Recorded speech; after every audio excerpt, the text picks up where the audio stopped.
Okay, I'm going to be live in just a second as soon as I get to my home slide. Well, okay, now starting.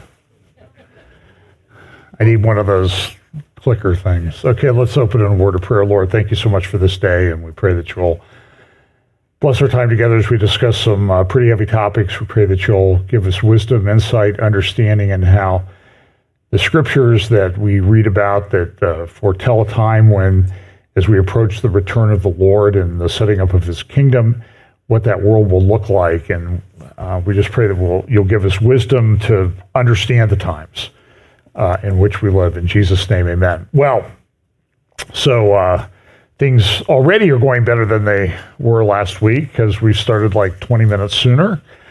So that's an accomplishment, which means I get to go like 20 minutes longer, right? So we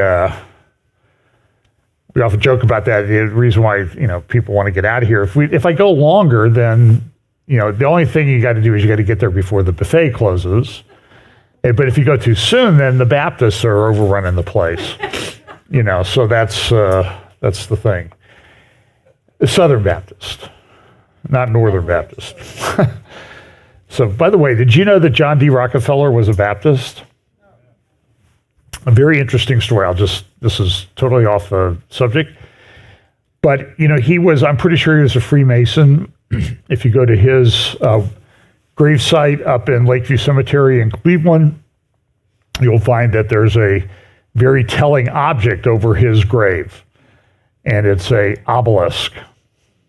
And it's the tallest obelisk in that cemetery, by the way. And it's interesting, just up the hill is the grave, which is the second largest presidential mausoleum, tomb, memorial, whatever you want to call it, of all the presidents of the United States, and it's James Garfield. And Garfield only served for like 8 months, and he was he was shot early on in his term, so he really only served effectively a couple months. So he has like the second largest mausoleum. Have you ever been there to see it? Go up there sometime. It's interesting. It's a spherical building. It's probably 20 stories or more high, 25 stories high. And it's circular, and it goes to a pointed roof. And if you go into the interior of the building, you go downstairs, then the lower level, there's a room, and there's like that brick wall or concrete block wall that you can see through. It's kind of lattice work. And in there is his coffin. And it has a flag over it, and his wife's coffin is next to that. And I think there's a place where their daughter was buried or some family members. But on the interior of that wall, because he was a minister and a lawyer, which we like, we love guys who are lawyers who do ministry. I kind of like that, that's just my personal preference. But he was probably a Freemason also. He was with the Disciples of, what's now the Disciples of Christ Church that's headquartered over in Indianapolis. And I mentioned this once, and boy, somebody from that denomination really lambasted me. So that, all those things, comments, go to comments at fbchapel.com. That's not actively monitored. I don't even know if it's a valid email address, but give it a shot if you have to really vent about something. But in that lower level, there is a glass case. And if you look in the corner of the glass case, it has the architectural renderings and drawings of the architect who designed this mausoleum. And what he designed it, though, was he gives the full concept. So we see a circular building with a big point at the top. His concept was that was the core of a pyramid. And then if you look in the floor on that lower level, it's not the same as a swastika, it's the reverse, but it's the same sun god emblems all over the floor. Supposedly Christian pastor. Don't do that at my grave, honey. Just A friend of mine was not doing well a few years back and had instructions for his grave. On the grave tombstone, you know who it is. He's been here to speak many times. I won't embarrass him by giving his name. But he said, I want on this, the quote from John, though a man die, yet he shall live. And I want that on a above ground sarcophagus. That's where I want to be buried. And below that, I want you to engrave, temporarily closed for renovations, will reopen soon. And I thought that's pretty biblical if you believe in the resurrection. So we talk a lot here about the convergence of events and how everything just seems to be swirling around us on so many levels. Again, I talk, it's interesting, I listen to other people's prophecy updates, and they're all talking about acceleration and convergence and understanding, and they never really, a lot of them don't talk about logistics. Now, so I was going to talk some about Babylon, but I'm going to forego that this week because I want to talk about it, because what I want to do is I want to present the different views on Babylon. Because we know there's a Babylon thing coming. I think we're in the building up of that system. And I think it's a system first. I think there's a religious and a commercial aspect to it. And then there's a location. And then, so there's a lot of controversy over the location. I kind of broke it down to about 5 potential ones. So I'll briefly, when I get around to doing this, I will present all 5 different views. Try to do that honestly. Sometimes I see people like they present other people's views, but it's clear that they haven't really listened to anybody else's that actually holds that view. So I've did a lot of research over the last couple of weeks, and eventually I get around to that. But the other thing we need to know is that as this Babylonian thing comes together, and I don't think there's any question but that it's coming together right now in front of us, the only thing I think there's a question of is where's the place? And I have some problems with some of the, really big problems with some of the views just because of the logic that's involved and some of the other things that we see that I think it assists in the end times. And I'll explain that. That's a very unclear way of telling you that I will clarify later. But the one thing we do know is that just as with the Tower of Babel that we read about in Genesis chapter 11, the people were going to do this and they were like, God said they'll if they get this done, they'll be like gods. Nothing will be impossible for them. And we're really at that stage. It's not linked in the show notes. If you go to YouTube and you type in 10 stages of AI, somebody shared me, it's only like a 10-minute video. It's not a John Haller length video. And it talks about the 10 stages of AI and how that develops. And I do think that there's a connection between Tower of Babel, Babylon, and the end times, and a lot of this artificial intelligence that we see developing so rapidly. But the Tower of Babel never got finished before the Lord intervened. And I hope that the Lord intervenes, but on the stages of AI, we're only like at 3 or 4. And they talk about things that are going to be like super intelligence. There were some developments on that this week. Tesla released a new robot. Google came out with Gemini. There were some, I saw a discussion, I think Tom Hughes and Scott Townsend on Wednesday had a discussion on Tom Hughes' program. It's only on hopeforourtimes.com website or on the app. They try to do that on Wednesday so they can talk about anything and not have the whole channel taken down. But Scott's a friend. I really have a lot of respect for him. We don't agree on everything. That's probably par for the course these days, but he's very intelligent, particularly in the area of computers and technology. He talked about OpenAI and the firing of Sam Altman, and that there was a concern that what had happened was, and there's been some documentation released from whistleblowers within OpenAI, that they may have gone a little bit too far. So we see all these governments around the world, the EU and our government, oh, we're going to regulate, we're going to control AI. That's not going to work. It's just that by the time they get regulations in place, people are going to have gone way beyond it. And what they think got released from OpenAI, or where they went, was they were able to train OpenAI.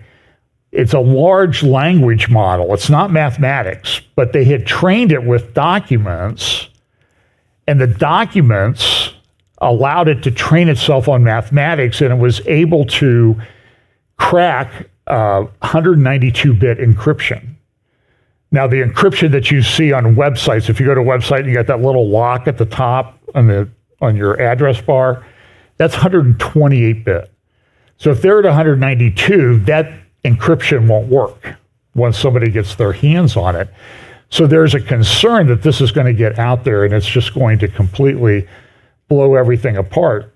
Now, one of the things that's true with AI is it requires, like I keep telling you, drive out to New Albany, Route 161, and go south on Beach Road, and just look around. Biggest truck warehouses I've ever seen in my life for Amazon. And they have them to the north. They have server farms to the north of 161, then south. Then they have all those Meta, Facebook servers, farms, buildings, 6 buildings, each of them as long as the Empire State Building is tall. So it's like the Empire State Building laying on its side in a field. And it's just server racks that store data and compute numbers, figures, ones and zeros. But one of those buildings is devoted to AI. I don't know if it's completed yet. It was getting pretty close 6 months ago when I was out there. Google's got a giant thing. Intel's building that big chip plant. But all those things require what to operate? Electricity. And so my concern is we're closing coal plants all over the place. We've closed a lot here in Ohio.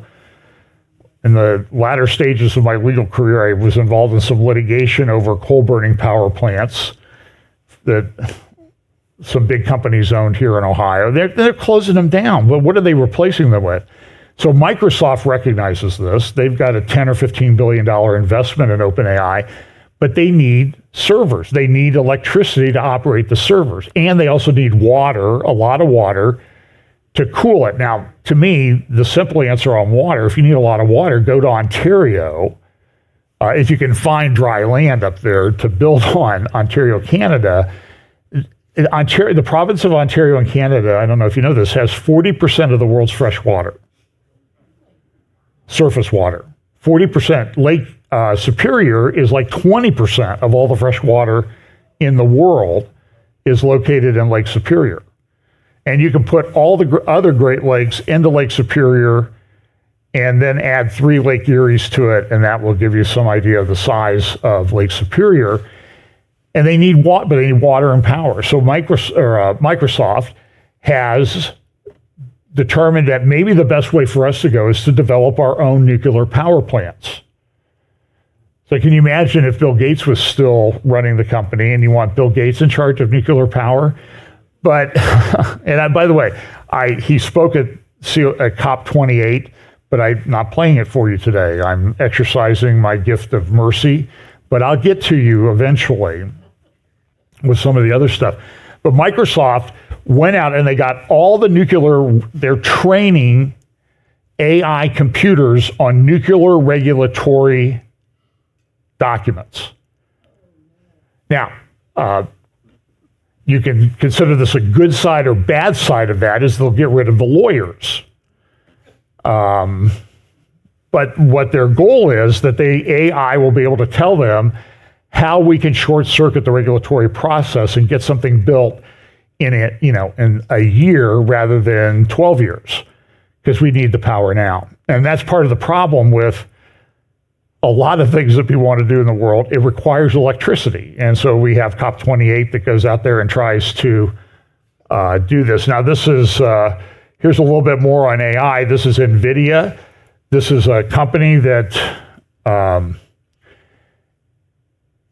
it became $1 trillion company this year. If you had invested in NVIDIA when it started up and you bought stock in it, it's gone up 10,000% or something to that extent. You would be, if I had done that, we would be doing this from, my private island next to my private golf course in the Caribbean or someplace. But and so these tech groups vie to lead new generation of chips.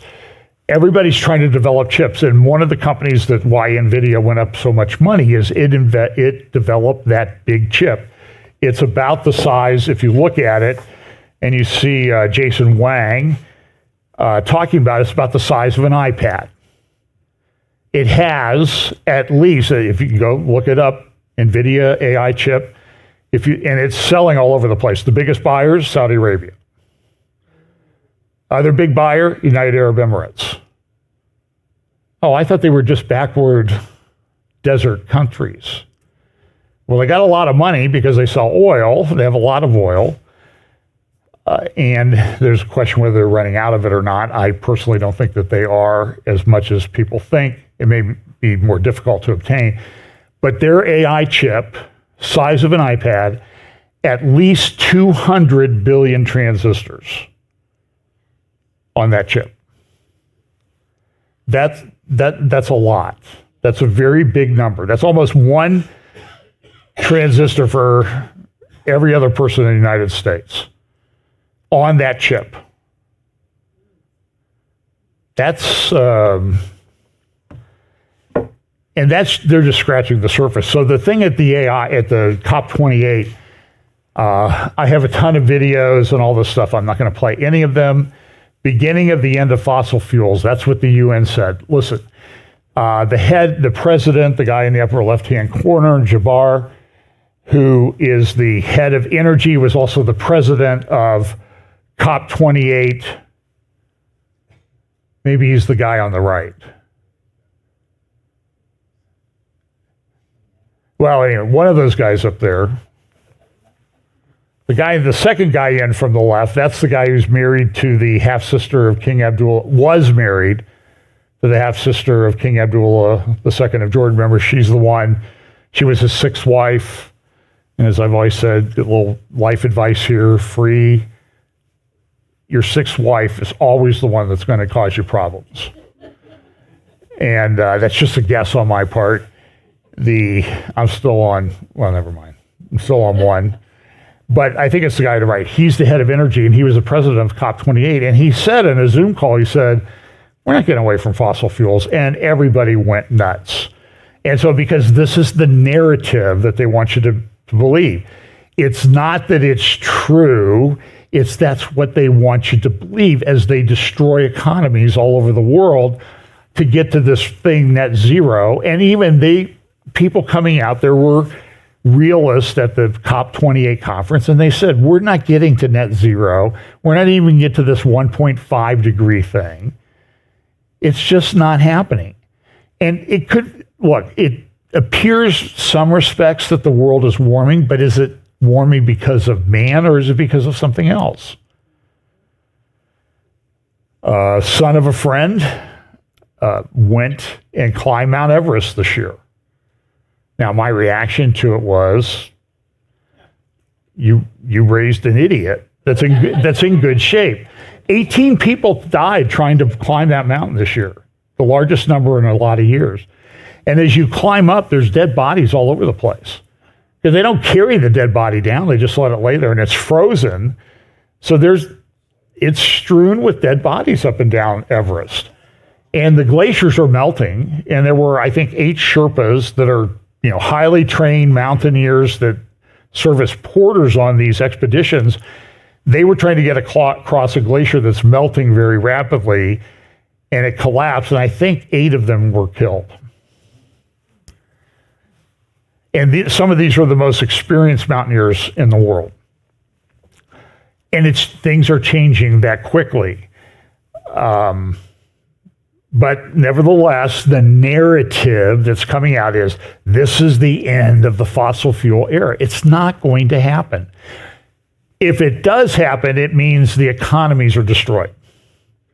And a lot of people will die. That's what's going to happen. And of course, the left, The Saudis were accused of obstructing the talks about this. Maybe they were. They have a lot of money at stake and that's the richest family in the world. It did really upset one person, Al Gore. COP28 is now on the verge of complete failure. The world desperately needs to phase out fossil fuels as quickly as possible. Sidebar, as he said shortly before he climbed on his private jet to fly back home. But this ambiguous draft reads as if OPEC dictated it word for word. It is even worse than many had feared. It is of the petrostates, by the petrostates, and for the petrostates. It is deeply offensive to all who have taken this process seriously. And it's hard to take him seriously, right? So this was a good...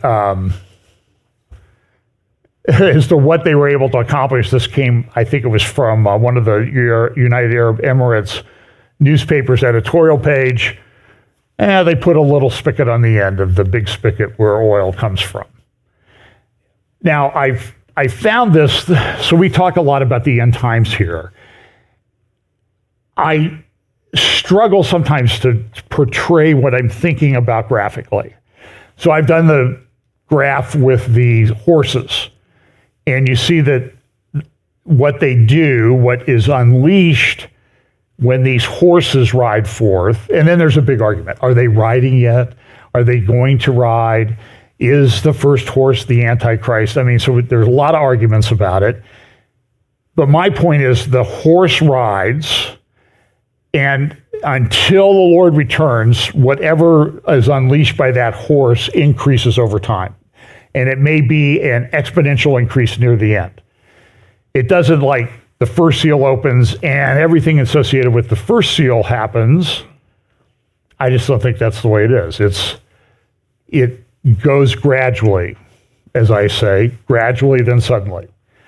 And that's what all the first four horses, and I think those four horsemen are set out what happens in Matthew chapter 24, the birth pangs.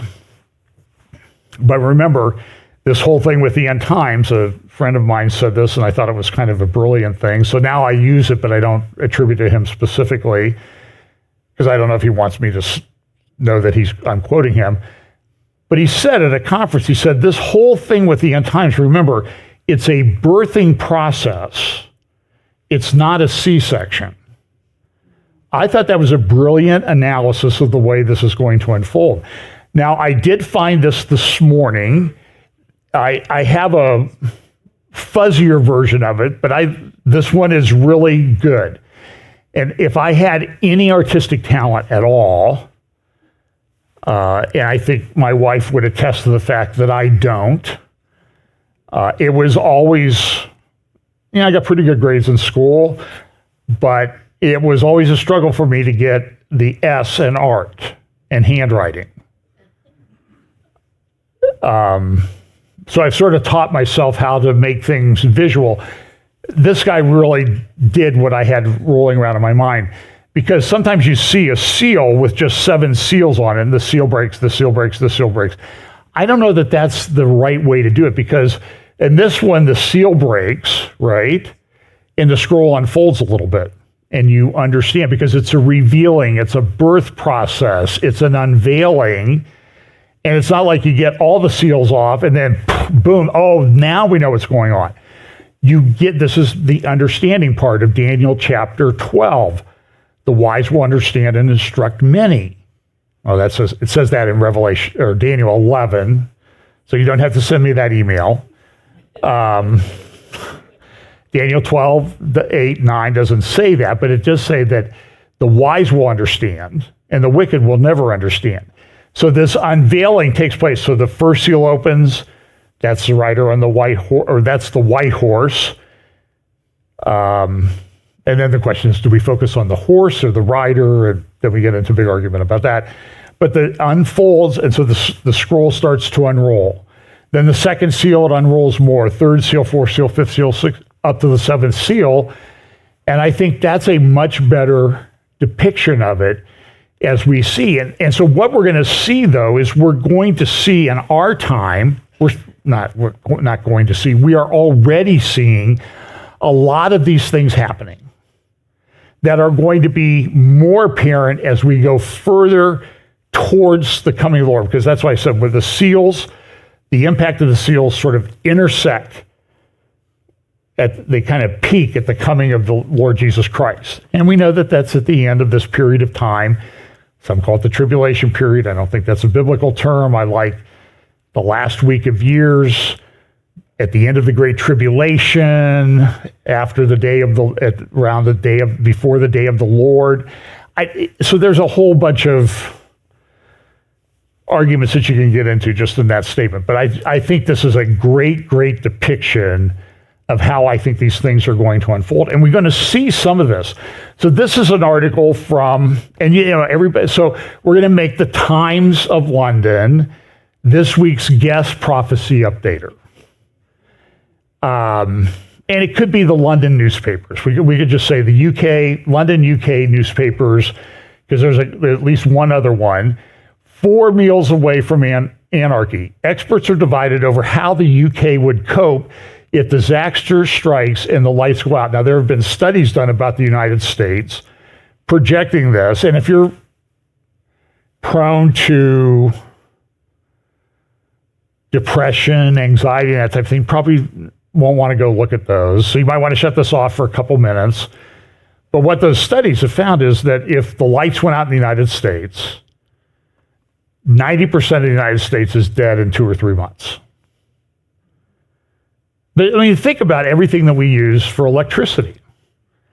All of our refrigeration. And I'm always amazed at innovation. So there's a Kroger store that I go to. I think it's the one right up here in Sunbury. And you know how when you open the door in the freezer section or the refrigerated section, it gets steamed up and you close the door and then the next person it's like looking in a fog. And did you see what they've done at the Sunbury one up here? In that refrigerated section, what they've done is they've put a video screen of everything that's behind it. So you can look at it, so you only have to open the door and take your stuff. Now, they haven't made it so when you open the door, you have 1.2 seconds to get your hand in there and get your thing and get it out. And don't try to take 6 of them, beverages. You have to, because but it doesn't make any difference anymore because you're not going to fog up the screen. Like the window, like you did before. It's very ingenious. But that won't work if there's no power. Not much that we do that works if you don't have power. Here's another one. This is from The Guardian, I believe. Quarter of freshwater fish at risk of being wiped out. I need to practice saying some of these titles before I read them. Quarter of freshwater fish at risk of being wiped out. And this is true. There's a collapse in systems all over the planet where there's trees dying, fish dying. And you wonder how long can the earth go on with all of these things happening at the same time. Now, people say, well, it's all man's fault. Maybe it's just natural, and maybe it's just the earth groaning and getting ready for the return of the Lord. Because we know that there's big famine coming, pestilence, and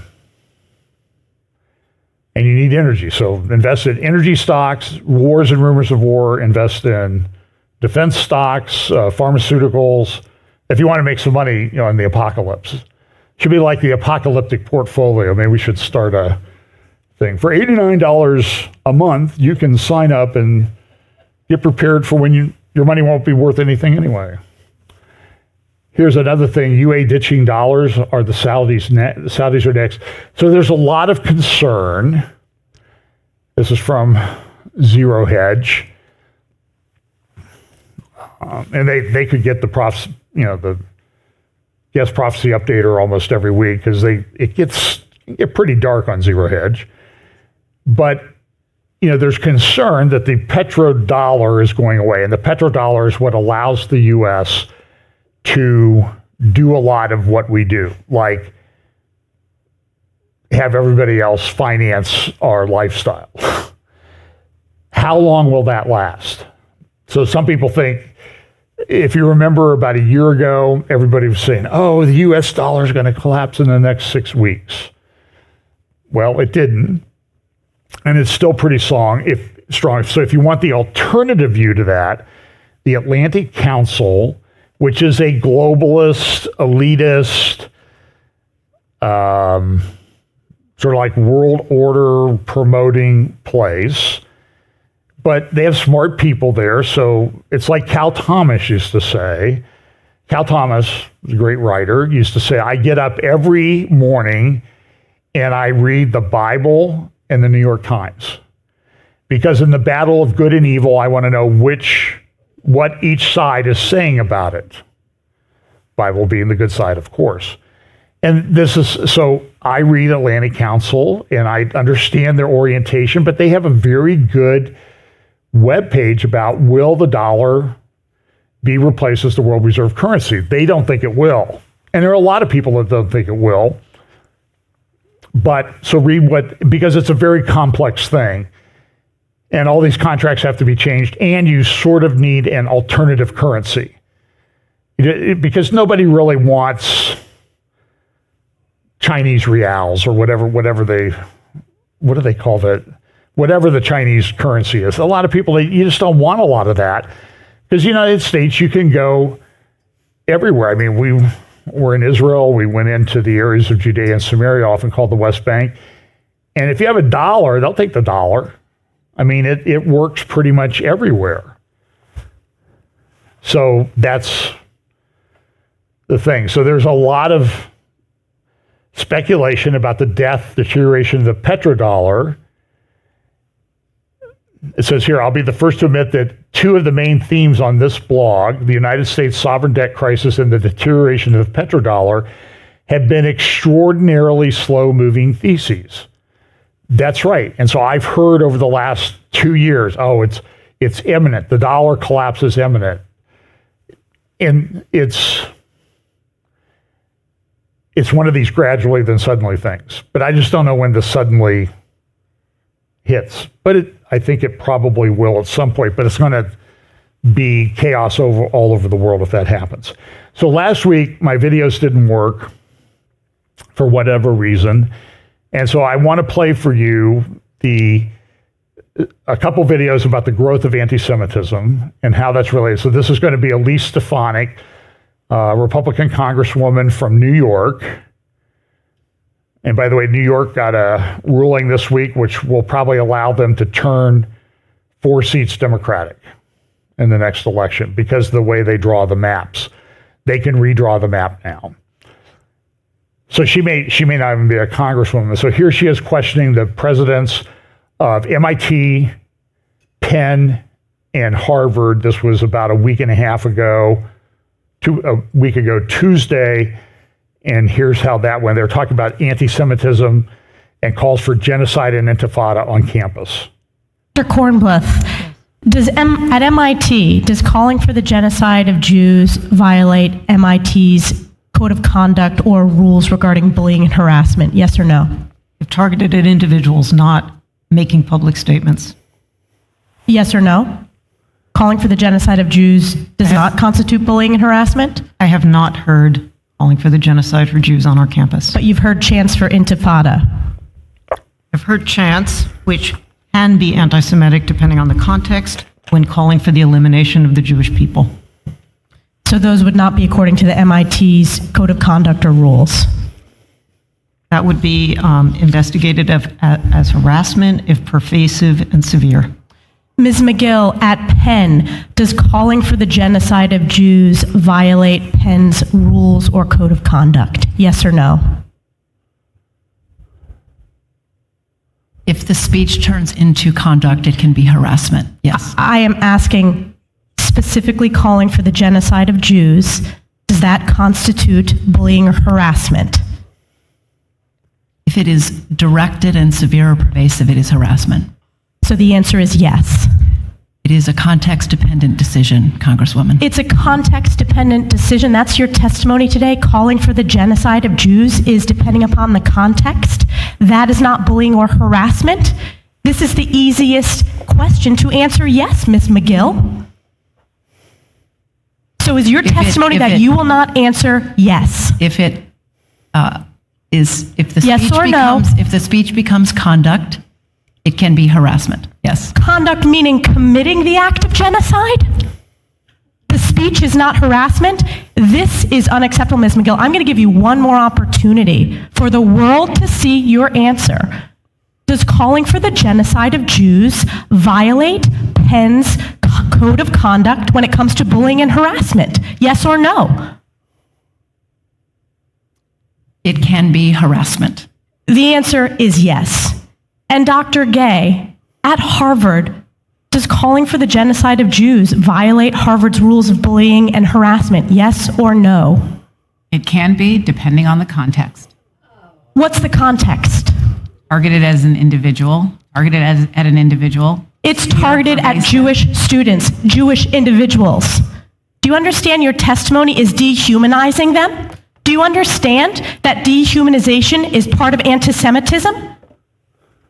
I will ask you one more time. Does calling for the genocide of Jews violate Harvard's rules of bullying and harassment? Yes or no? Anti-Semitic rhetoric. And is it anti-Semitic rhetoric? Anti-Semitic rhetoric, when it crosses into conduct that amounts to bullying, harassment, intimidation, that is actionable conduct, and we do take action. So the answer is yes, that calling for the genocide of Jews violates Harvard Code of Conduct, correct? Again, it depends on the context. It does not depend on the context. The answer is yes, and this is why you should resign. These are unacceptable answers across the board. Well, okay, so even the Financial Times had a big article on this, and the president of Penn has resigned, as did the chairman of the board. And of course, all the free speech advocates are, oh, this is just terrible. Look what we're doing to free speech. And I'm a free speech guy. You know, I know that there was the big case back when I don't know if I was in college or law school, the Nazis wanted to march in Skokie, Illinois, which is where a lot of Jewish Holocaust survivors lived, and the American Civil Liberties Union defended that. And I'll admit it's kind of a tough issue if you're a free speech advocate, but it's the context of the world that we live in where anti-Semitism is just raging. So here is a graduate student. I believe she's a graduate student at MIT. By the way, the president at Penn, that's where they had the boy pretending to be a girl swimmer. And so if you criticize that person, get out of my bathroom, get out of my locker room as a female swimmer, you were disciplined. You would lose your scholarship. That's the school where she would have defended that. But call for the death of people, well, it depends on the context. Okay, the context is a world that's raging against Jewish people and soon to be and already Christians. It's happening all over the world. There's persecution going on. By the way, if you want to kind of get a context of this, there will be links in the show notes underneath.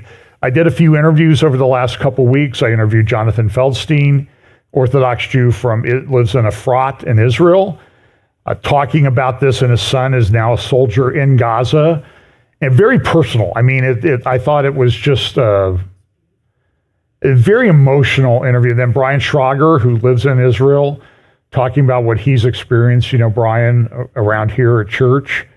And then I interviewed a guy I'd talked to 25 years ago, probably a couple times, John Leffler.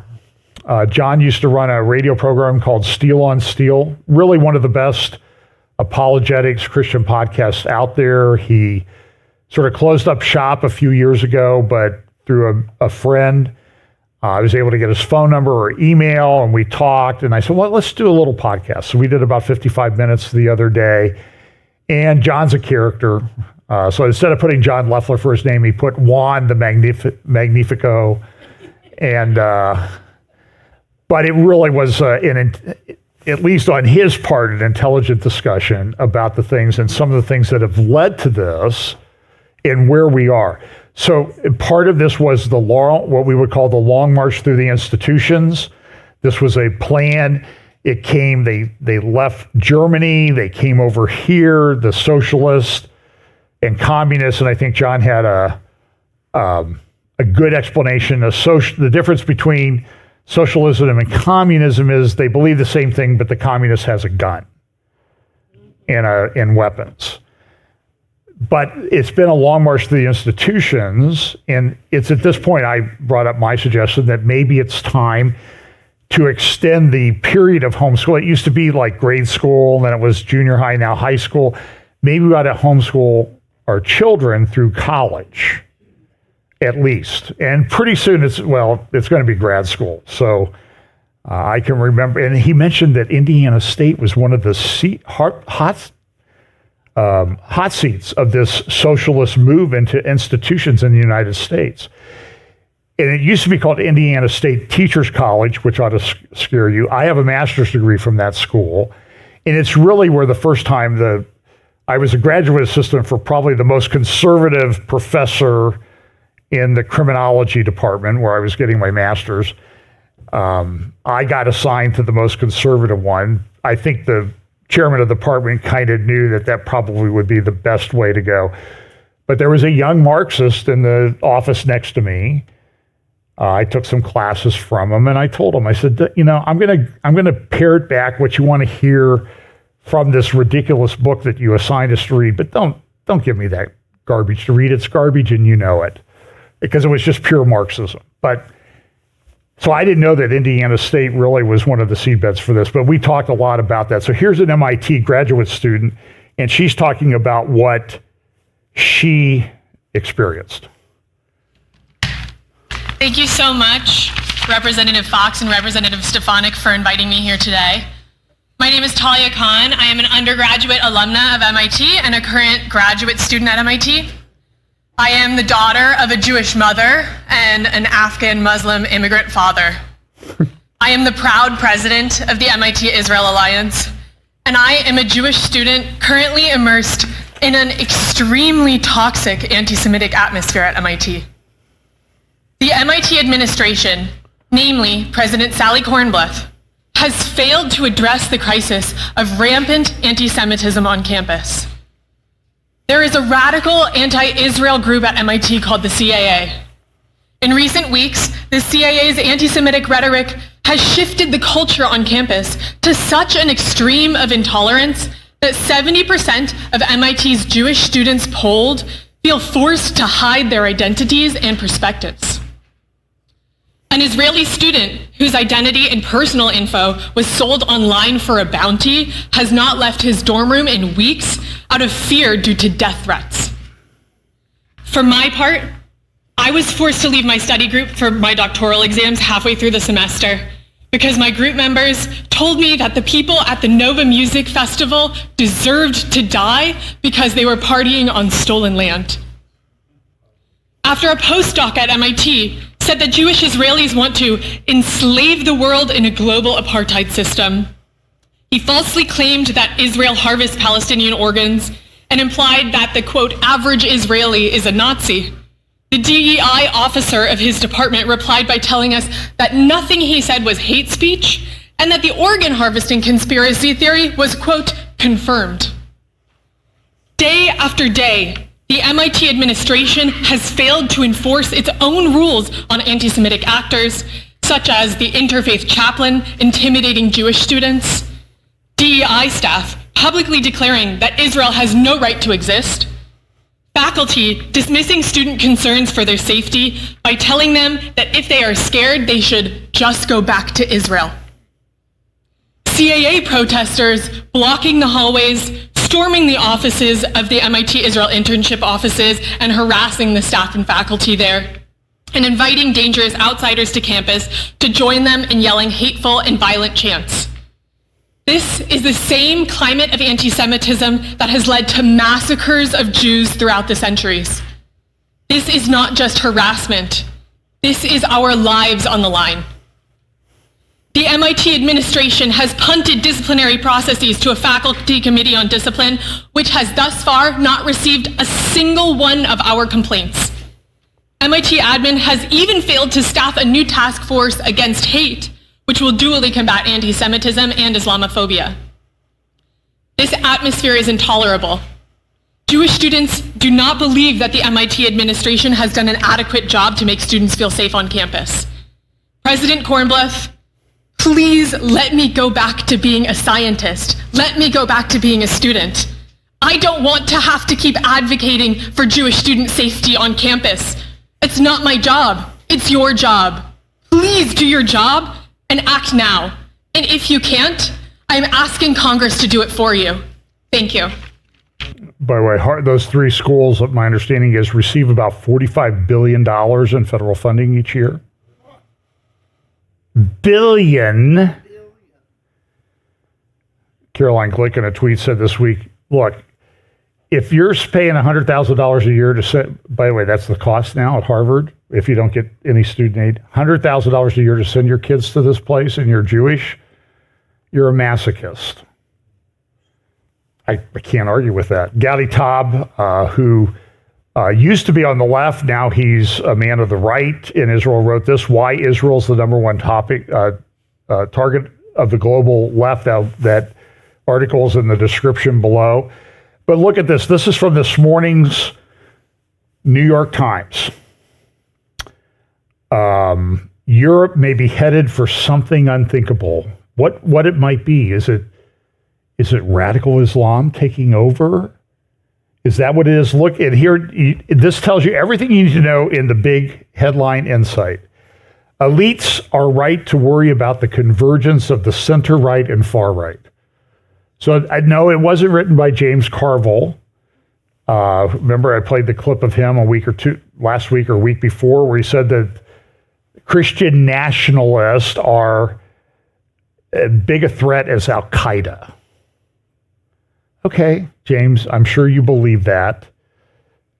You sold your soul to literally work for the devil. Hillary Clinton and Bill Clinton a while ago. But the interesting thing about this article, this morning's New York Times, what does it tell you? What's one thing that it tells you? Well, one, they hate the far right, what they consider to be the far right, but that the people that agree with them, they're the elites. They call themselves the elites. So don't say it's a conspiracy theory to call somebody the elites, because the New York Times refers to themselves as the elites. That's kind of an interesting tell. You know, it's sort of like you're playing cards and you've got your big important card turned around backwards so everybody can see it, that they're calling themselves the elites. Here's another interesting thing. This is Mark Zuckerberg is building a top secret Hawaii compound on the island of Kauai. This is in Wired magazine this week. And it's going to have a 5,000 square foot bunker. The cost of this whole complex that he's building is estimated to be $270 million. He's making everybody associated with it the sign non-disclosure agreements. And if you post that you're working there on social media, you're fired. And everybody on Kauai knows that this is being done. And here's a little insight about it. Interviews with several people associated with the project, along with public records and court documents seen by Wired, suggest that since then, the planning and construction of the roughly 1,400-acre compound has been shrouded in secrecy.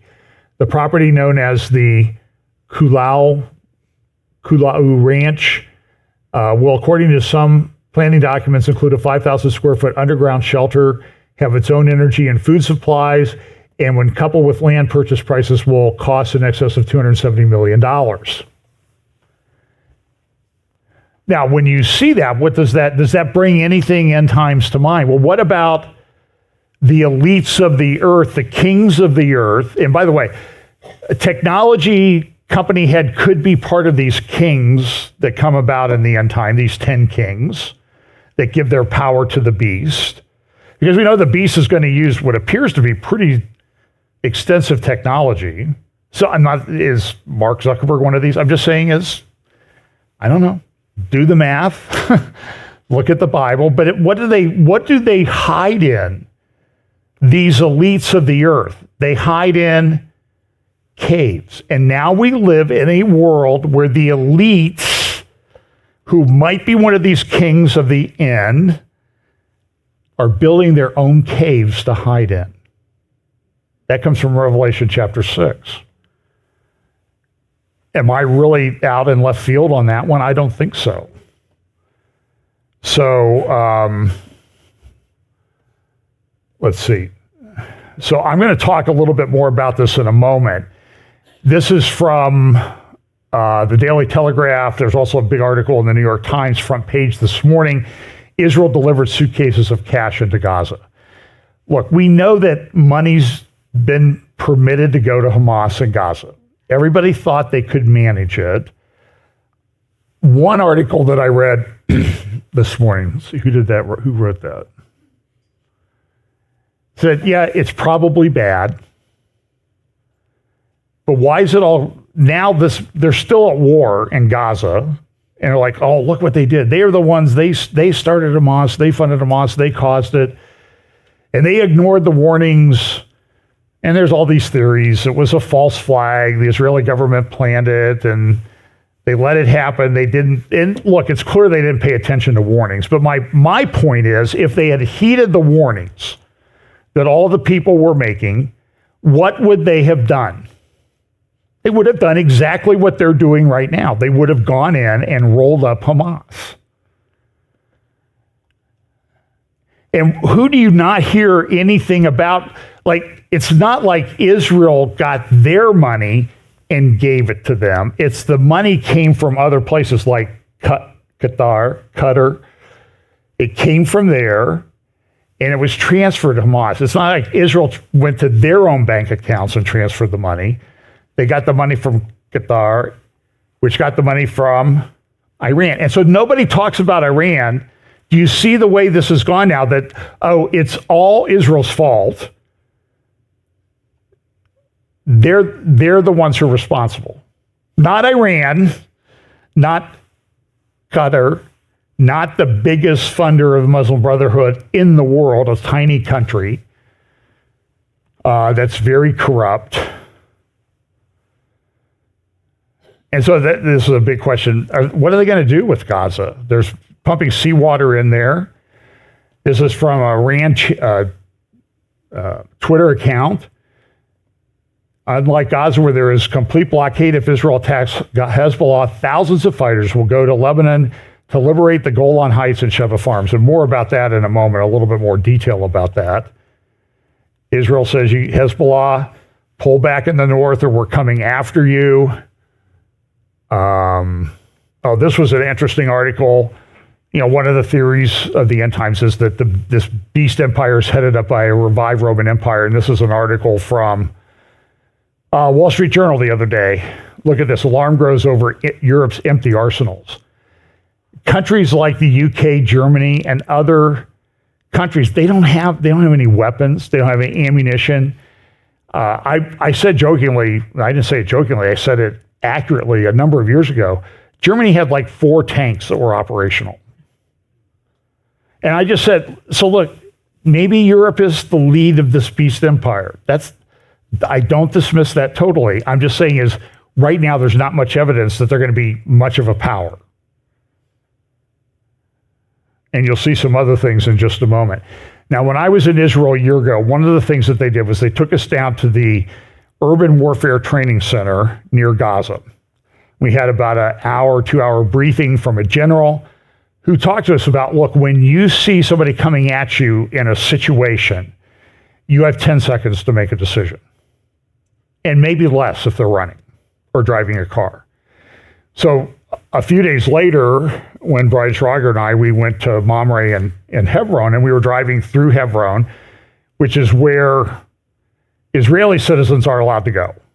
It's Area A, under the control of the Palestinian Authority, and they're forbidden by law to go in there. But because we're stupid Americans, we can go in there. And Brian said, as we're driving through, he says, if some of my friends knew where I was right now, they would freak out. They would be worried to death. And as we drove through, there were a lot of checkpoints. And at the checkpoints, listen, I said this and somebody said, oh, you don't know what you're talking about. The soldiers were standing there pointing their guns at us with their fingers on the trigger at these checkpoints. Because something was going, I don't know what was going on. And so they said, oh, they didn't have their fingers on the trigger. Friends, I know a gun, and I know what a trigger is. I know where it is, and they had their fingers on the trigger. And I just had this briefing from this general a couple days before at the Urban Warfare Training Center. But I want to show you a video of what they face in these urban areas, because they took us to a mock-up of Gaza at the Urban Warfare Training Center. And it's just a mock-up. Tall buildings, closely quarters, tunnels. And it really brought home to me, like, this is very difficult urban warfare that they're fighting. So I did find one video from the IDF, and look at this as they're in Gaza City, what they're going through. This is live video that was taken.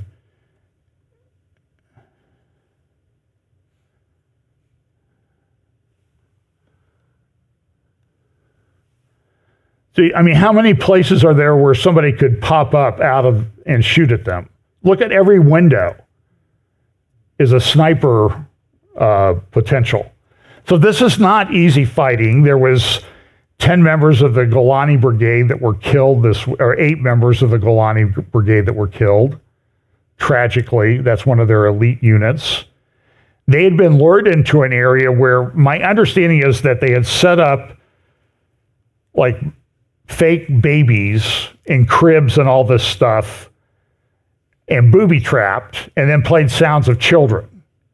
So the Israeli soldiers went in, and of course the anti-Israel crowd, all over Twitter especially, like, oh, look at how stupid they are. They went in there. Yeah, because they have a soul, which you don't, because you think that human shields are okay. You miserable people. Inhumane people. So Israel went in, and it was booby-trapped, and 8 soldiers were killed. And then when you understand that context, there were 3 hostages that had probably set free by Hamas, and they came running out, and they were shot and killed.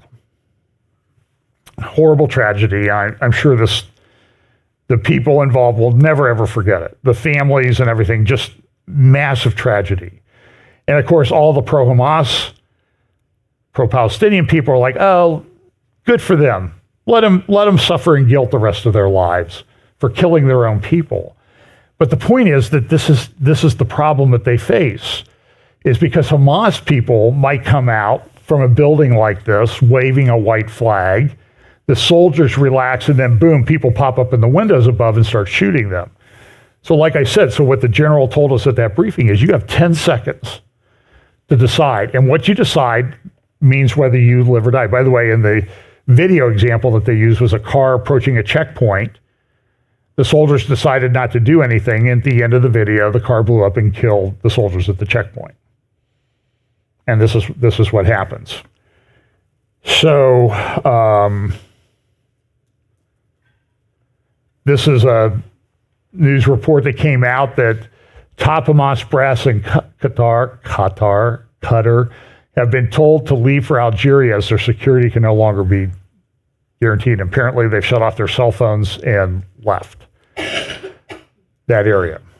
I'm sure their billions that they have in personal wealth are safely stored. Here's a graphic of what downtown Doha looks like. This is a country of 300,000 people. Like, what's that, 1/7 of the Columbus area? Look at the buildings that they have there. Everybody in Qatar gets like $2 million a year from oil. Biggest gas field in the world.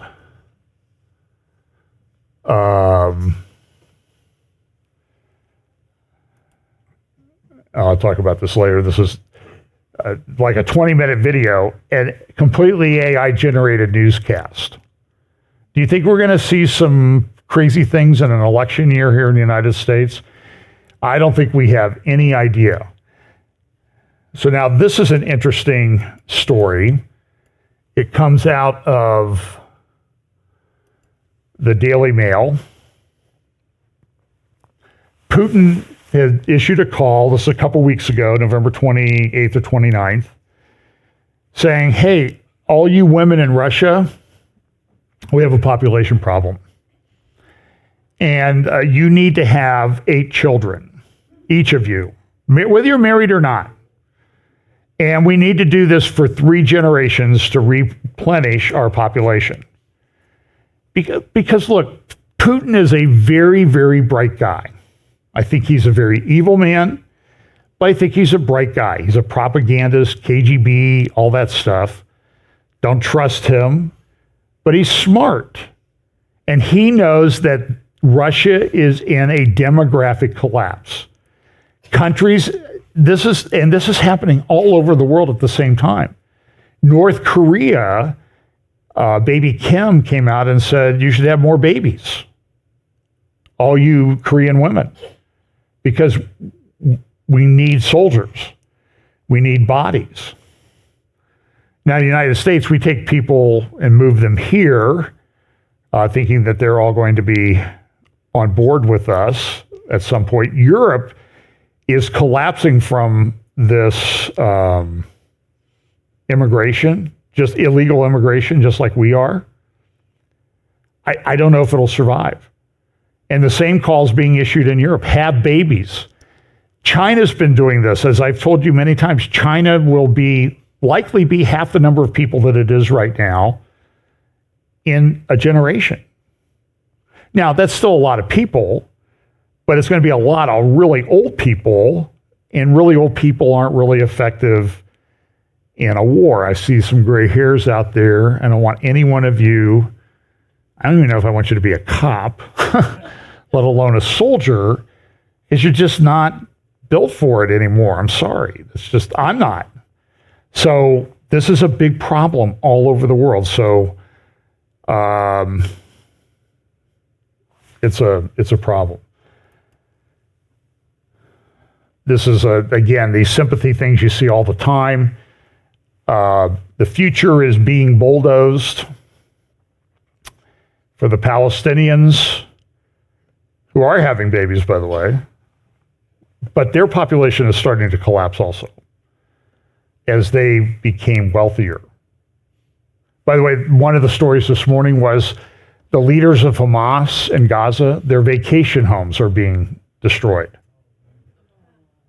And so so remember, the narrative before this started was, this is a prison. This is a hellhole, is what the statement was. This is the largest open-air prison in the world. Then when Israel went in to attack, all the videos started being posted all over social media. Look at the wonderful beachfront property and condos and everything that they're destroying in the shopping malls. And we've known that this is what Gaza had, and Gaza could have had more if they behaved.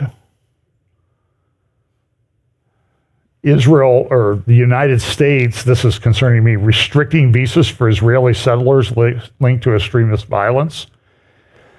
And I don't know I don't think this is true. I think this is made up by our State Department, but we've issued restrictions on issuing visas to Israelis who live in the settlements. This is in the Jerusalem Post on Friday, December 8th. So Friday, a week ago, David Weinberg, as a lawyer, good thinker, the myth of escalating settler violence. A lot of times these people are just defending themselves from being attacked. So you'll see Israeli soldiers defending a group of Israeli settlers that live, what they say, over the Green Line in settlements, harvesting olives from their olive trees. And so when it's posted on Palestinian social media, what do they say? Look at the soldiers helping settlers steal olives from Palestinians. But they're not Palestinian olive trees. They're the Israeli settler planted olive trees. But they lie about everything. Remember the gal who was taken from the very pretty gal who was taken from that party that they had on October 7th and they put her on the back of a pickup truck, and you could see her leg was obviously broken. And then Hamas came out and said, oh, she's alive, she's fine. Then they found pieces of her skull as they were going through Gaza, the Israeli soldiers, so she's dead. But I saw a picture of her. She was crouching down. There were some soldiers that had come out of the tank. I think they were injured. So they're laying by the tank, and she got in front of the tank, and she kind of crouched down. And so what did the Palestinian people, pro-Palestinian people, say on social media? Oh, look, they're using that poor girl as a human shield. I'm telling you what, the sewer that, I don't know why it's in my Twitter feed, but it's just like an onslaught every day. And so this is talked about in this editorial in the Arab News: humiliation and mass displacement in Palestinians, other war. Hamas also planned an attack in Europe. Let me see here. I want to skip that one. Okay, so here's a good article, link in the show notes. Caroline Glick, about a week or so ago, she interviewed Dr. Mordecai Kadar. Go watch it. It's like a semester of education about Arab Muslim culture. So Caroline Glick, JNS YouTube channel. Just go to YouTube, type in JN as in Nancy S, not J and JNS, and click on videos and then scroll down and you'll see it. You need to watch that interview. It's about 55 minutes. It's well worth it. But Caroline says, listen, one of the big problems that Israel has is what's going on in the north. By the way, I'm going to go about at least another half hour. So that means I'm not going to finish at 12:30 p.m. Eastern, like I rarely do anyway. But this is really important. So I want to piece this together to you about what's going on in the north. So I have two long videos that I want you to see and a short one. So Caroline says, listen, we have all these lunatics running around trying to change what we need to do with the north. The north is a big problem. Nobody's talking about it. Nobody's really dealing with it.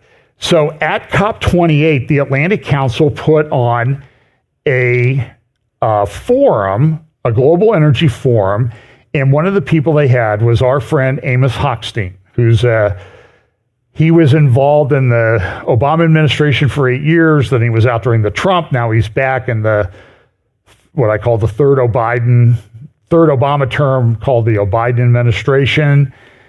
Caroline, she picked up this tweet and she said, this guy is a total psychopath. He goes on, he talks about the things that he's doing in Lebanon, because he talks about, I did this at the Lebanon border, and this is what we need to do. We need to do the Abraham Accords. Listen to what he says, and you can put it in context. It's about 3 minutes long. This is a week or so ago. When was this? December 10th or so at the COP28 meeting. This is Amos Hochstein. Look, we've had examples of what is positive momentum and the kind of future that this region can have. And I think that in the previous administration, the great work that was done on the Abraham Accords and the remarkable decisions that were made by the government here in the UAE and Bahrain and Morocco to take a step towards a different kind of future. And to understand that if we want to focus on real existential crises of the day of climate change and economic disparities around the world, that's what we should all work on together. And the vision that President Biden has insisted on since the day he came into office is to focus on a regional integration. It has to be the path. Use that momentum to then support how we can better the lives of Palestinians in the West Bank and Gaza. How do we use that momentum to create a atmosphere that is the opposite of where we're going now, of increasing hate speech and increasing demonization of the other side, and get back to starting to talk about what it brings us together, what unites us, and the same fears, hopes, and dreams that people on all sides of this region have that are no different than they are in the United States, Europe, South America, or everywhere. We want to have a better life for our families. And I think that all has to be together. So I don't think that we're changing directions. I don't think this conflict should do that. In fact, this conflict should be a doubling down on reminding us that if we don't go towards regional integration, peace, and security, this is the alternative. These are the two options that the world is facing and this region faces. And I think it's an overwhelming choice to choose the path of integration, peace, security, and prosperity. And so they're pushing, this is Jared Kushner was in a meeting with the Qatar, whatever you want to call it, prime minister, pushing, is this interesting or not?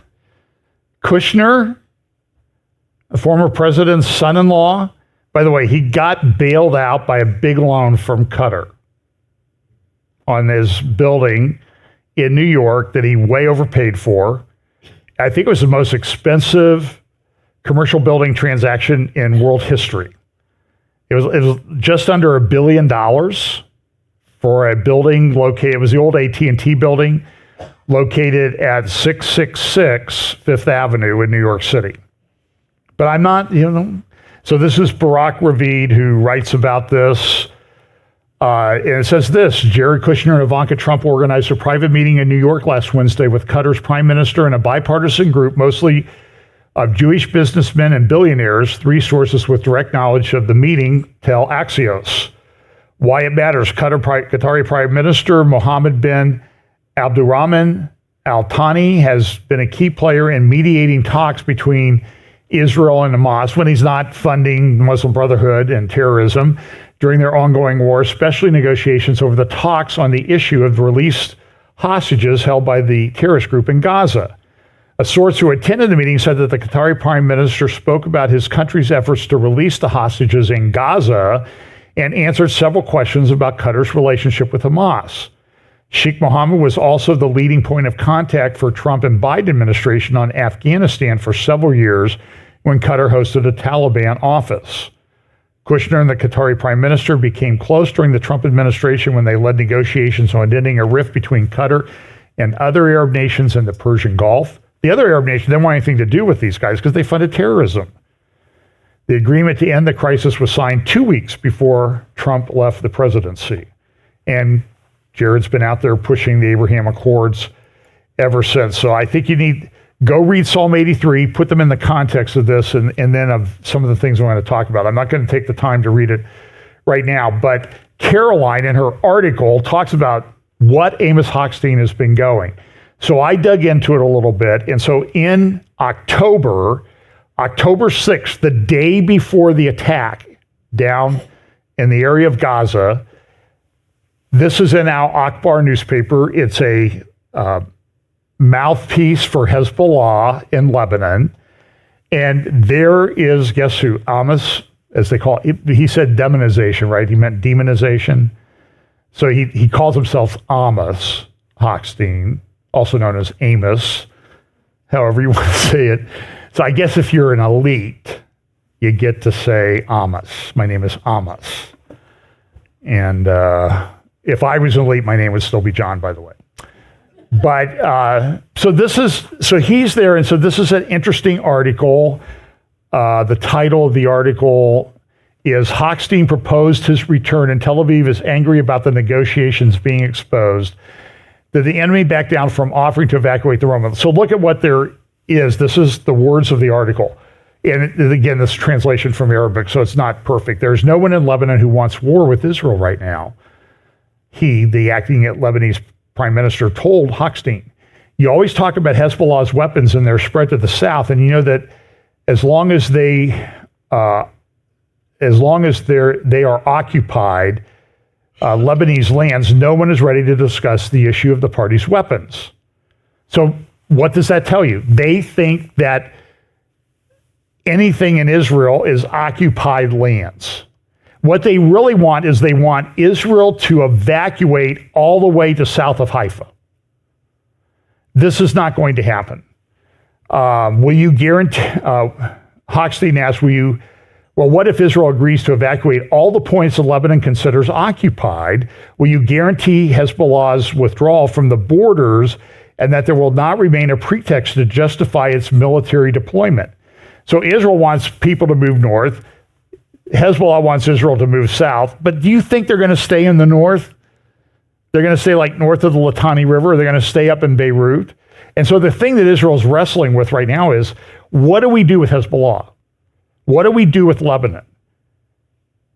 And the answer may be, unless there's some miraculous agreement negotiated, maybe that's coming, just saying, about this, they have to make southern Lebanon and Beirut look like Gaza. I just don't see how there's any other way to deal with the issue. And I'll play you a clip in just a moment. So this is what Hochstein is talking about. So he's over there. He negotiated the Maritime border deal, remember? And then this week, he's lower right-hand corner. He's in Lebanon again. And this is how they describe him, Al Akbar newspaper. The godfather of the path is U.S. President Energy Security Advisor Amos Hochstein, from whom his friends in Lebanon report a special interest in the situation of the South for personal and political reasons. And we'll see that. So we see there's talk about this Resolution 1701 and how that's going to be implemented. There's this article at Sufan Center. Israel turns attention to Hezbollah amid northern escalation. And it talks about Hochstein here. It says, sought to broaden his November discussions in Beirut to include the two countries' land borders. Land border talks would necessarily also encompass discussions on how to compel Hezbollah to pull its militia back from the border. And there's one way. They can agree to do it, or you can just obliterate southern Lebanon. They don't want to live there. And that's what Israel's planned for a long time. So I remember there was this dispute over the maritime border. So if you see here in this picture, let me, how do I do this? There we go. Okay, so you have the gas fields. So you see Haifa, you see Nahariya, and then you see the Lebanon border just north of Nahariya. The way international law is, the border would then go a little bit to the north out into the Mediterranean. That's the Israel proposal. So Israel would pick up a lot of that Kana field and Block 9. And there's buoys there along the border, maritime border there at a place called Rosh Hanikra. There's a grotto there, tunnel, and there's a railroad tunnel that goes through the mountain, the rock outcropping there. So Israel says, we get the north. And Hezbollah says, no. Lebanon says, no. Originally, they said it was line 23.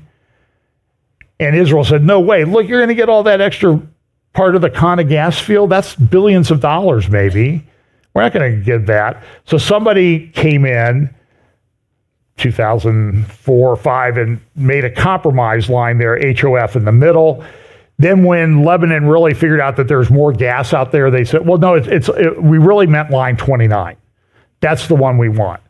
So they compromised on line 23 under the auspices of Amos Hochstein a year ago. And remember, Israel had the caretaker government, and they signed the documents as they were on the way out the door before Netanyahu came in. Yair Lapid, who was the acting prime minister at the time, signed that document. And Hochstein came back almost like Neville Chamberlain, look, we have peace for our time type thing, with this agreement. And it's a horrible agreement, which means when you do something like that in the Biden administration, you get to do more. So now he's trying to do it with the land problems that they have.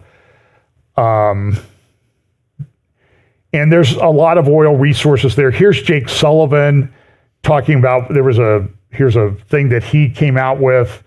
He met with the Mahmoud Abbas, the Palestinian Authority president. Here's a little clip of an interview that he gave to Israel Channel 12. it does seem like there is a disagreement. Maybe you can correct me and say there isn't, about the future of Gaza. The President of the United States is saying that the future is a revitalized Palestinian Authority, and Benjamin Netanyahu is saying, I won't repeat this mistake and return the Palestinian Authority to Gaza. That doesn't add up together. That does sound like a disagreement. Well, look, I can't obviously speak for the Prime Minister. What I can do is, on behalf of President Biden, lay out how we look at this issue. The way we look at it is that ultimately governance of the West Bank and Gaza needs to be connected. And it needs to be connected under a revamped and revitalized Palestinian. What does that mean? Well, that's a good question. And that's something that requires intensive consultations with the Palestinians first, as well as with the Israeli government. But it will require a reform. It will require an updating of how the Palestinian Authority approaches governance. It will require the participation of other countries in the region to contribute financial resources and other forms of support. All of that has to be an inclusive conversation, and one in which I think we can actually build towards a consensus if all of us approach it in good faith. At the end of the day, the goal should be to have a West Bank and Gaza connected under common leadership that does not represent any form of terrorist threat to Israel, and we are determined to arrive at that day. So you're saying that the Israeli government essentially is willing to discuss that future with your administration? Well, like I said, I'm not going to speak on behalf of Prime Minister Netanyahu, who obviously has spoken on this issue himself. What I am going to say is that they are prepared to talk to us very much, and we had some of these conversations today about what the question of governance and civil administration looks like, the question of security, and the question of reconstruction. And in each of those areas, there's work to do to get to clear answers going forward. And ultimately, at the heart of those answers has to be the aspirations of the Palestinian people themselves, but it also has to take into account Israel's security needs. And we're determined to do both of those. And so the surveys that are coming out now say that in the West Bank area, that Hamas has 85% support for what they did on October 7th among Arabs. It's actually more in the West Bank than it is in Gaza, by the way.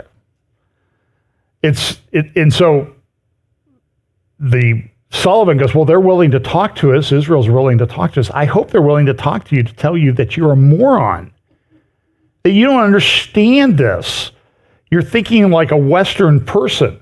And so Amos Hochstein, remember, there's pretty big oil and gas reserves, but Russia has hundreds and hundreds of times more gas than around here. But it's important to these smaller countries. So Israel, what they found they can do. By the way, this Block 9 that we've talked about, that's here, Block 9 there, after the agreement was signed, and this is maybe good news, not so good if you're in Lebanon, which is collapsing. I don't even know if they have a government really anymore. The economy's in shambles. But Hezbollah has money because they get it from Iran. They put out a big oil rig, drilled for a few months, and guess what they came up with? Water. Nothing. So in their Block 9, where they thought they were going to get all these resources and revive their economy, nothing.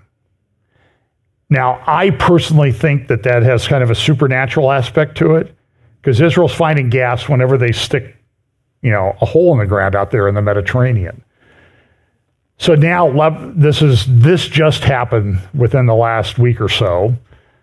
And remember, Israel was going to build this pipeline to go up to Cyprus and across to Crete and then up to Greece to get gas to Europe, because we're having the dispute with Russia and everything. And then there were all these people that were making these economic zone claims. Turkey came in and said, well, we have an economic zone from Turkey all the way down to Libya. It was fake. And so Turkey was saying, well, you can't go across our thing without a permission. But listen, you could put a pipeline up here, a short pipeline up to Turkey and connect to our gas pipeline, and you can go through our country. Oh, by the way, yeah, you will pay a transit fee of, lots of money to get the gas from there. But we're willing to do that. And I don't think that Erdogan's sudden love for Israel, fake love for Israel that he was demonstrating was anything but to accomplish this.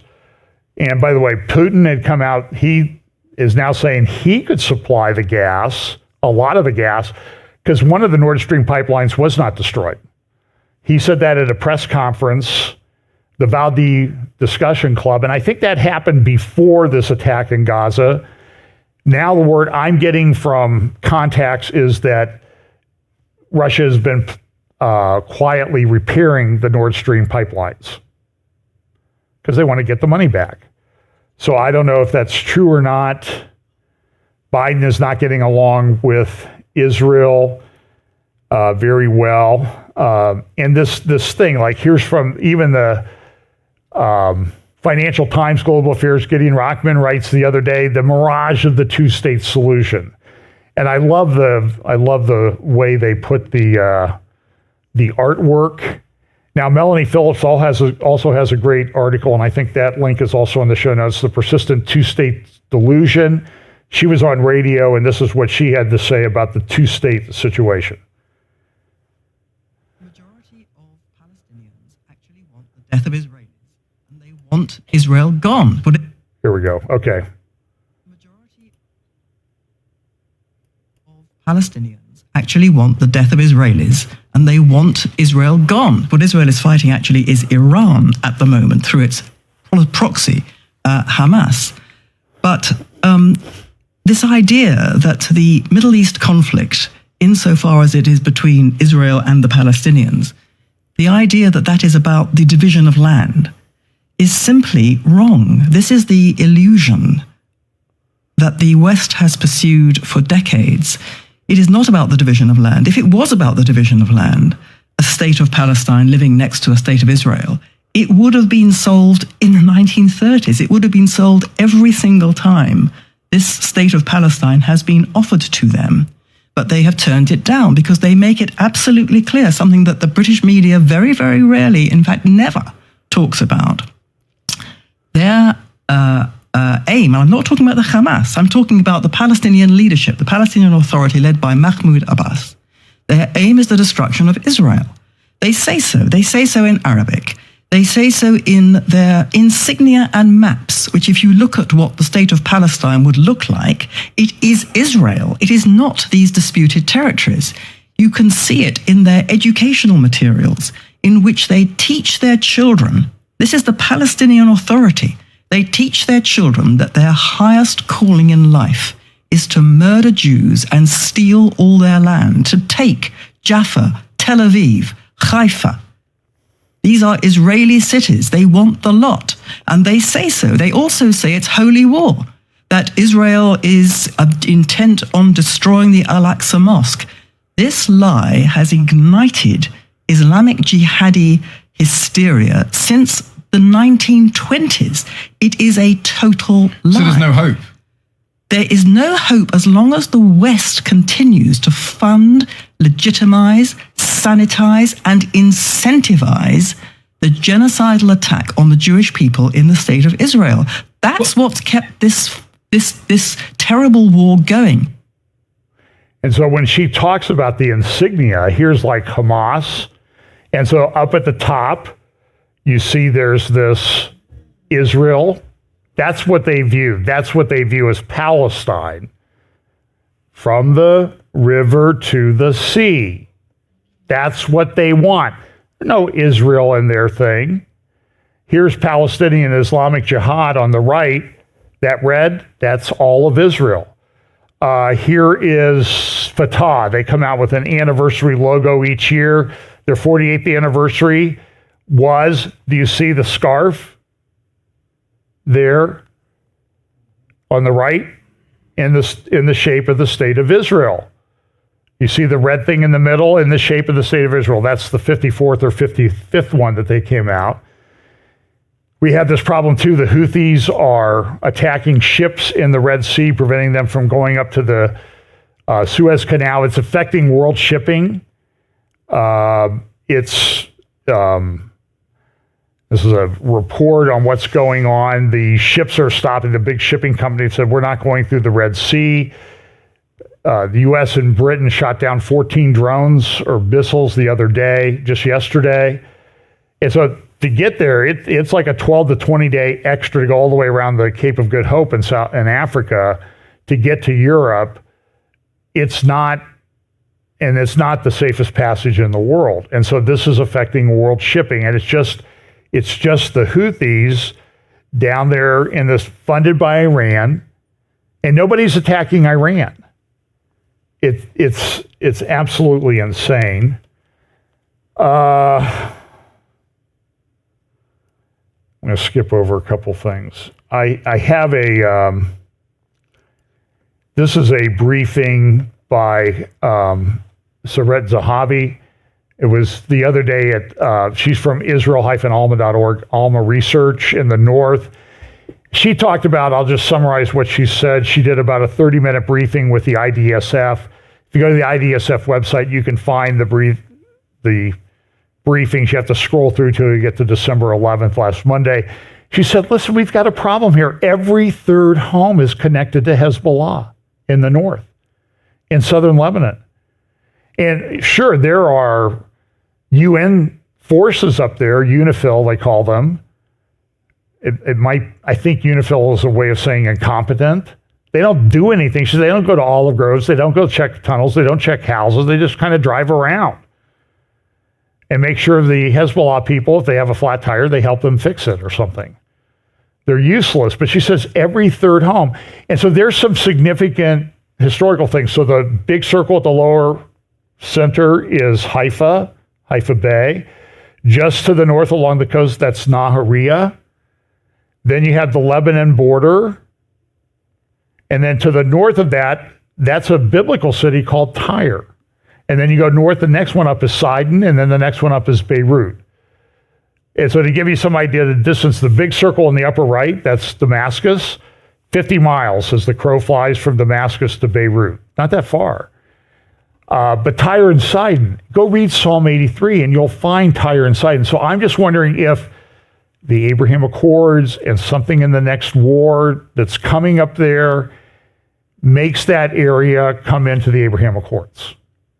Go read Psalm 83. You will find those places identified in Psalm 83. The line, if you go of the line, the border line, the circle there in the middle, that's Tel Dan. No, that's, let me zoom in here.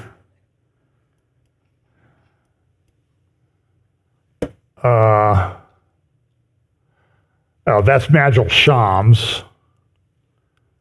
I have another place I thought where I put Tel Dan. Anyway, so over here in this, you see Majel Shams, that's far north, that's Golan Heights.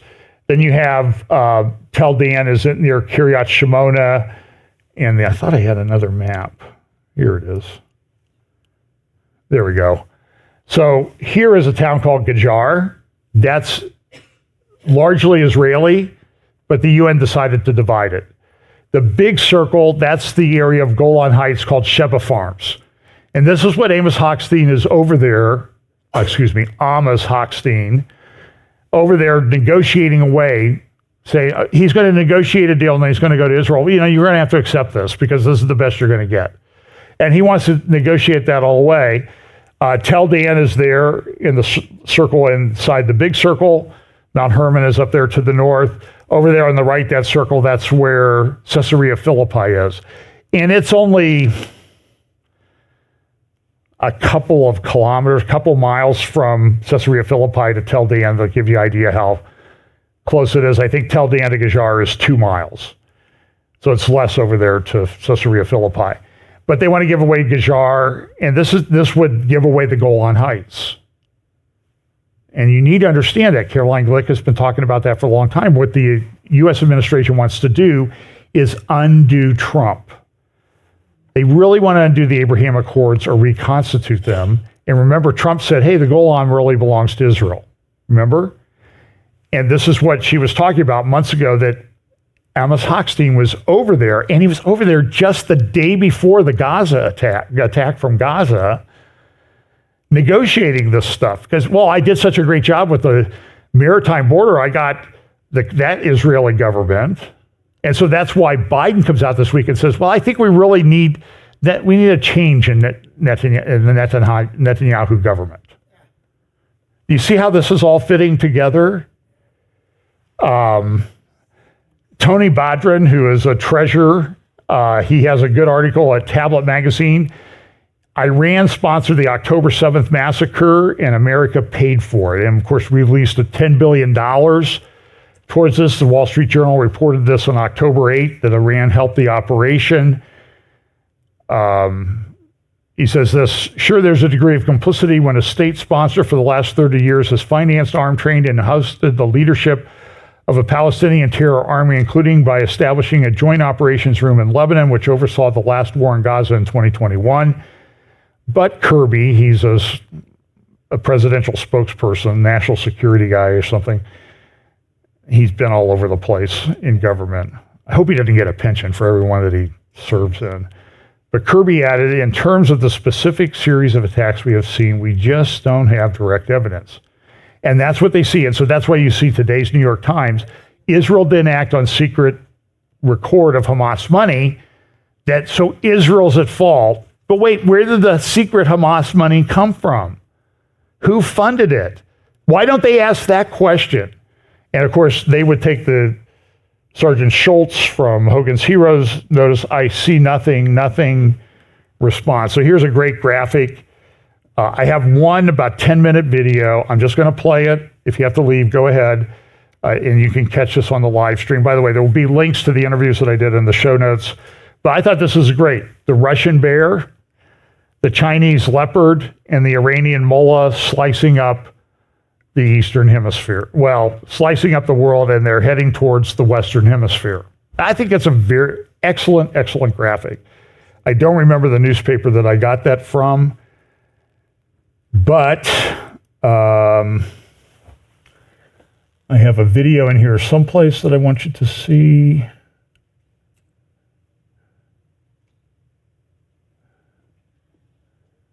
And somehow it didn't get saved. So I'm going to play it. So give me 1 second here to put it in.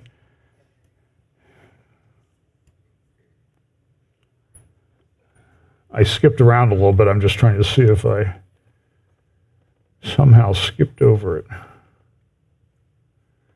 Boy, don't know how that happened. Okay, hang on.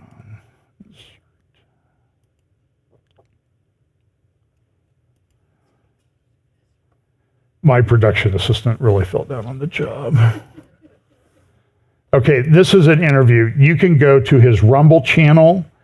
This is Avi Abelo, who I met in the Old City Jewish Quarter last year ago when I was in Jerusalem. This is Dr. Mordecai Kadar on the left, an absolute treasure, probably the leading Muslim Arab expert in the world, certainly within the top 3. This will be about 8 minutes. And they're talking about, what do we do? What are we doing with Hamas? What are we going to do in the north? You can go to Avi Abelo's YouTube, Rumble channel, Avi, A-V-I, A-B-E-L-O-W, A-B-E-L-O-W, all one word.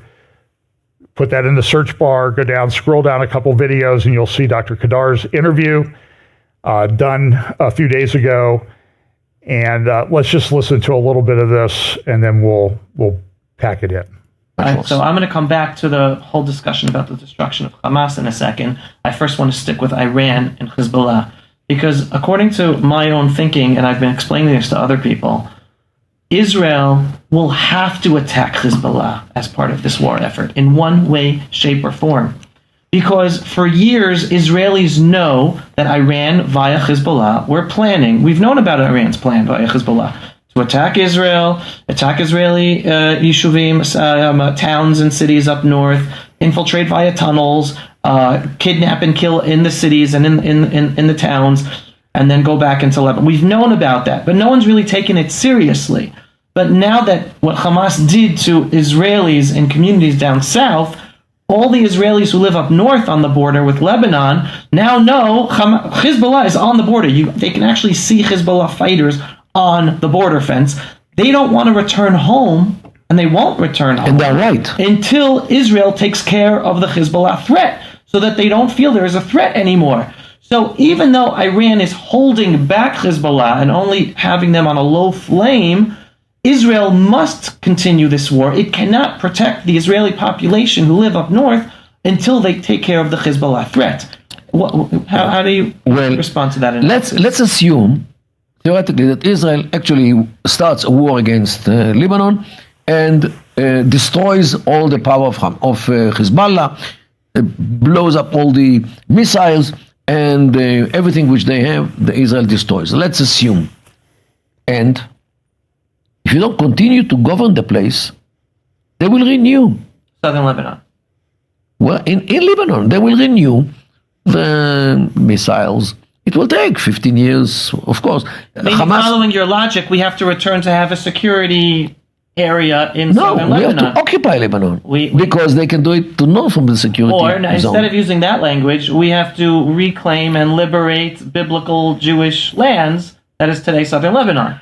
But by the way, the word Beirut is actually a Hebrew word. Be'erot. Really? Wells. Really? Really? Right. This is the name. Be'erot. And why is Beirut named Be'erot? They took the Hebrew word Be'erot. This was the name of the place. The Hebrew name. And they turned it in. Look, Sidon is Saida in Arabic. Tzor is Sor. Okay, so they took the Hebrew names and they just saying it in Arabic. That's all. No, I'm with you. I agree. So, look, in order to make sure that forever there will be no weapons against Israel in Lebanon, you have to control Lebanon constantly. So, even if we occupy Lebanon and you destroy, theoretically, destroy all the weapons of Hezbollah, yet you have to be there in order to make sure that they don't renew their stockpile of everything which they have today. So, since this is not not feasible, this solution to occupy Lebanon and to stay there forever, you have to come to a situation of deterrence. Deterrence means that first of all, the idea of proportionality should be erased from the vocabulary here in Israel. And unfortunately, the Supreme Court actually forced our forces to retaliate or to answer in a proportional way. Now, proportionality is actually destroyed the deterrence. Because you cannot deter somebody by saying, hey, if you kill one of our people, we'll kill one of you. The deterrence is being achieved when you tell him, if you kill one of us, I'll kill 100 of yours. No less. So be careful. Don't, because it will cost you a hell of a lot. And it should be a hell of a lot. Means, after Israel finishes the job in Gaza, and from our point of view, Gaza could be flattened. And Israel should take the picture and send to Hezbollah and say, see what we did in Gaza? This will be the fate of Beirut, so Sidon, and Tripoli. Once you launch one missile against us. Just be very careful. And if you really want to launch a missile, do it towards the sea. In order to save yourself from our retaliation or from our answer. Okay, this is the only way how to survive in the Middle East. And for, and also, if you are powerful and invincible, you get only a temporary peace, which will last only as long as you are powerful and invincible. This is why if Israel is powerful, invincible forever, it will enjoy temporary peace forever. Right. This is the only way to survive in the Middle East. This is not Europe here. It's not America. Here, agreements are temporary anyway. And we Jews are rejected because we are different. We are Jews. We are not Muslims. And this whole area is Islamic. and our land was Islamic land, Palestine, and therefore, and as you know, a land has only one-way ticket to come into the house of Islam and not to leave it. We Jews are not a nation because we are communities which belong to all the nations in the world. And this is why we are not a nation, so we don't need a state. And our religion is null and void because Islam came to the world to replace both Judaism and Christianity. So why do you need a Jewish state if there is no Jewish religion? Right. And the people, the Jewish people, are not a people. They are communities which should return to everywhere where they came from. So this is the way they look at us. Therefore, the occupation is not what happened in 1967. The occupation is what happened in 1948. Now, just let me show you. This is the scarf, which I think I showed here, but let's first see the scarf of Hamas. Look at this. This is the scarf of Hamas, this green heaven. And this you can see here, the land, the map of Israel from the river to the sea, with a book on it. And the book is open, of the Quran. The book is open in a place which says, and prepare against them, means the infidels. Prepare against them whatever you have from power and bound horses, in order to strike terror into the hearts of your enemies and the enemies of Allah. To strike terror means this is the verse in the Quran which orders the Muslims to use terrorism. So this is what is on this emblem, or this icon of Hamas, and this is the branch of Hamas of Birzeit University, branch of a terror organization. Yeah, they're educated university. So the whole Israeli state is here, means the occupation of 1948. While the PLO, which some people want to get them back into Gaza, The Biden administration, right? And this is the PLO flag, have Palestine from the river to the sea. No Israel. Of the whole Israel. No Israel. So where is Israel? So Hamas are from the river to the sea. The PLO from the river to the sea. Palestinian Authority. What is basically the difference? Who's our peace partner? What are the difference between their plan of Hamas and the plan of the PLO? Both are, the plan is to eradicate the state of Israel. And we Jews do not have the luxury of not to believe our enemies. If they say that they are going to exterminate us, we should better believe them. That at least that was their plan. So, because once in history, we didn't believe. Right. And happened what happened. So, but we're living that right now because there are representatives and leaders of the Palestinian Authority who are on record saying in Arabic. Rajoub just said it recently. A number of them saying that October 7th massacre, there's going to be even worse in Judea and Samaria. Right. They're planning even worse in Judea and Samaria. Right. But our leaders are not talking about it. They're still only focused and talking about Gaza, and they're still talking about allowing more Arabs, workers from Judea and Samaria into Israel, just as they allowed Gaza workers into Israel 2 days before the massacre took place on October 7th. Well, so Dr. Kedar made some interesting comments there. It's about 55 minutes. I would highly recommend you go to Avi Abelo's Rumble channel and get that video.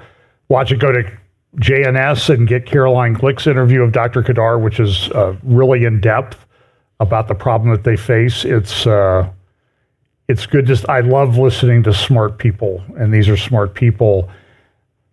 You need to pray for Israel and what's going on over there. This is a very, very difficult situation. The leadership needs prayer. The soldiers need prayer.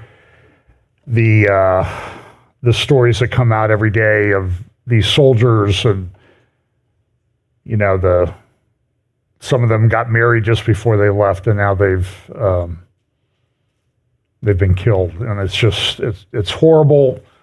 And everybody in Israel is touched by it. It's really been very unifying for the most part in Israel, because they recognize we can't let up. We don't care what the world says. And I see Christian guys after Christian guys just caving on this issue. It disgusts me. It sickens me. It maddens me. It's everywhere. And you need to be very careful with people these days. So let's pray. We'll try to pick up some of this maybe in a midweek or more detail next week, but a lot going on.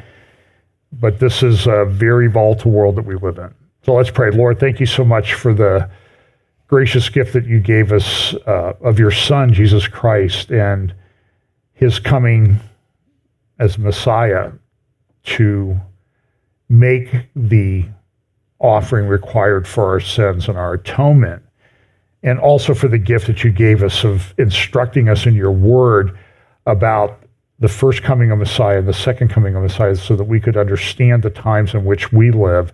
We pray that you'll help us to take that knowledge and put it into action, and to stand firm in our faith and act like men and do it with love, as it says in Corinthians. Pray that you'll bless us this week. In Jesus' name, amen.